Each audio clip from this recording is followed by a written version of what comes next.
हम इसी में बैठेंगे, यहीं जिएंगे, यहीं मरेंगे। लगे और हवाई जहाज बोले यहाँ नहीं जाना, गुजरों की बिल्डिंग है। पार्टी नहीं है, एक ही पार्टी है, गुजर पार्टी। और आप शुरुआती बात मैं नमन करना चाहूंगा स्वर्गीय राजेश पायलट जी को, जिन्होंने राजनीति की अलख गुजर समाज में जगाई। अगर आज उन्होंने इस तरह से ये अलख नहीं जगाई होती तो ये सब यहां नहीं होते। मैं ठोक के कह सकता हूं इस बात। जी कैप की कार्यकारिणी को जितना धन्यवाद दिया जाए उतना कम है, क्योंकि आपने सबसे पहले तो ऐसी मौके की जगह पकड़ी दादा, कोई किसी को मिलती नहीं है। तो किशन पाल जी जो कह रहे थे, सही कह रहे थे, करो तो करो, नहीं तो खाल उधेड़ लेंगे। और अभी तो जमीन उधेड़ी है। देखो मेरे पास पैसे वैसे तो है नहीं दादा, लेकिन 2-4 ईंटें मैं भी लगा लूंगा। आप लोगों ने बहुत काम किया, जहां पर भी मैं जाता हूं। सही कहा किसी ने कि जब हम अस्पताल में पहले जाया करते थे, आज से 10 से 11 साल पहले, तो गुजर डॉक्टर मिलते नहीं थे। आज तो घुसते हो तो बचते नहीं हैं। जहां जाओ, चाहे बायोकेमिस्ट्री में चले जाओ, रात को 2 बजे भी किसी का कोई मरीज अगर आता है तो अगर हम फोन कर देते तो कोई ना कोई गुजर अधिकारी, कर्मचारी, डॉक्टर, नर्स वहां होता है। ये आपकी जीत है। और किशनपाल जी से मेरा एक निवेदन है, नमन है, रिक्वेस्ट भी है कि जिस तरह से देवनारायण योजना राजस्थान में चल रही है, बाकी सारे स्टेट्स में भी चलाओ। आरक्षण मत दो, लोगों को पढ़ाओ। अगर वहां पर स्कूल बनेंगे, अगर हरियाणा में स्कूल बनते हैं गुजरों के लिए, अगर यूपी में बनते हैं, उत्तराखंड में बनते हैं, तो कोई देर वो दिन नहीं है जब हमको आरक्षण की जरूरत ही नहीं पड़ी। लिख करके हम निकल जाएंगे आगे। हमको आगे पढ़ाना है और आगे बढ़ाना है। आपको खुशी की एक बात बता दो, कुंभ चल रहा है साहब, और मेरे ख्याल से पहली बार एक जगह मिली है गुजर समाज को जहां पे देवनारायण भगवान की पताका लगती है और वहां पे आप जाकर के बैठ सकते हो। प्रण हमने लिया था बहुत साल, 3-4 साल पहले, कि ये अखाड़ा देवनारायण भगवान का भी लगना चाहिए, तो लगेगा। शुरुआत हो गई है। आप सबको बहुत बहुत शुभकामनाएं। बात करते करते एक बात और है कि हम पिछले करीब 2-1 महीने से एक कार्यक्रम चला रहे हैं पूरे राजस्थान में, बोल गुजर मन की बात। गांव में जाते हैं और हम लोग बोलते हैं भैया बैठ जाएंगे, हम सुनेंगे, तू बोल क्या सुनना है, क्योंकि ज़्यादातर तो हम लोग भाषण देते हैं, वो सुनते हैं। इस बार हम वहाँ जाते हैं और वो कहते हैं और हम सुनते हैं।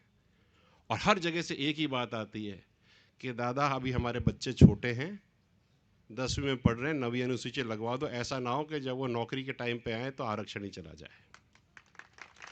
तो इस पर हमको विचार करना चाहिए। हमें कमर कस के लड़ाई लड़नी चाहिए। और एक बात और कहूं, मैं जितना भी मैं सेक्रेटरीट और सिस्टम्स में जाता हूं और जब मैं देखता हूं तो मुझे सब लोग एक ही बात कहते हैं साहब, कि बहुत दिक्कत हो रही है नौकरी करने में। तो पूछते हैं क्या बात है, तो आप सब मेरी बात का अनुसरण करोगे कि आप सब अपवाद हो सिस्टम में, आपने लट से नौकरी ली है साहब। और अपवाद को बहुत स्नेह की नजर से नहीं देखा जाता, लेकिन मैं उस दिन का इंतजार कर रहा हूं जब कम से कम 300-400 ज्वाइंट सेक्रेटरी अपने सिस्टम में हो। फिर देखो मजे क्या होते हैं। जहां जाओ आज पूरे राजस्थान में कहीं ना कोई एक सब इंस्पेक्टर मिल जाता है। कांस्टेबलों की तो कमी ही नहीं है। लोग तो कहते हैं साहब कांस्टेबल तो चाहिए नहीं, गुजर बहुत दिक्कत कर रहे हैं। देखो बात तो सही है ना, जो घूमेगा उसको पता चलेगा। इसलिए अच्छा, मैं एक बात और कहना चाहता हूं इस मंच से। गुजर समाज में कोई 2 पार्टी 3 पार्टी नहीं है, एक ही पार्टी है, गुजर पार्टी। और आप सब उसके हो। आपकी विचारधाराएं अलग हो सकती हैं, मैं पॉलिटिकल पार्टी की बात नहीं कर रहा।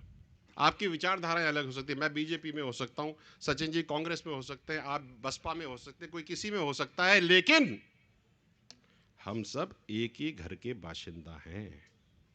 हम एक ही घर में रहते हैं। बाहर काम के लिए बाहर अलग अलग जाते हैं, शाम को तो घर ही में आते हैं। तो भैया अपन घर के एक हैं, इस बात को कतई गलत मत होने देना। हम इसी में बैठेंगे, यहीं जिएंगे। जो काम हमने करे, चाहे पिछले इलेक्शन हो चाहे इस इलेक्शन। हाँ, और बात मैं इंदिरा जी की बात का मैं अनुसरण करता हूं साहब, सच्चाई तो बोलनी पड़ेगी। पिछली सरकार में जितने कैबिनेट मिनिस्टर थे, अब जितने कैबिनेट मिनिस्टर, मजा नहीं आया साहब। क्योंकि बात तो सच है, कड़वी है, कहनी पड़ेगी, तो कुछ तो करना पड़ेगा। और किशनपाल जी ने तो कह ही दिया है ना, ऐसे नहीं तो वैसे लेना तो पड़ेगा साहब। तो हम लेंगे।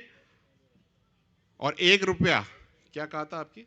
1 रुपया एक ही, 1 रुपया पर डे, जैसे रूप सिंह जी ने कहा है और कर्नल साहब ने कहा है, वो करें और इस पूरे सिस्टम को आगे बढ़ाएं। ये बिल्डिंग इतनी भव्य बने, इतनी ऊंची बने कि इसके ऊपर लाल बत्ती लगे और हवाई जहाज बोले यहां नहीं जाना, गुजरों की बिल्डिंग है। बहुत बहुत धन्यवाद, thank you so much, wish you all the very best.